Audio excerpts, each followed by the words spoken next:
Akashvani eight 90। जय जोहार संगवारी हो। मोर नाव सतबई यादव है। मैं ग्राम पंचायत लामीदरहा के सरपंच हूँ।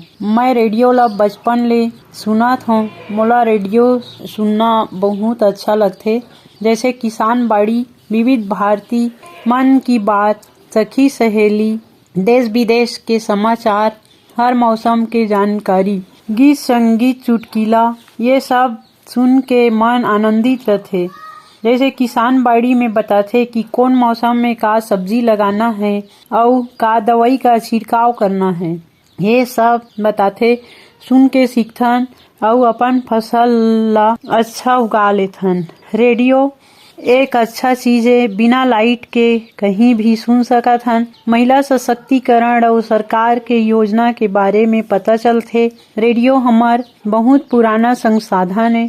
पहले सब जन रेडियो के माध्यम ले खबर मिलत रहिस। बच्चा मन के टीकाकरण ले जागरूकता लाना और अनेक खबर के लाभ मिलत रहिस। रेडियो ला 90 वर्ष होथे।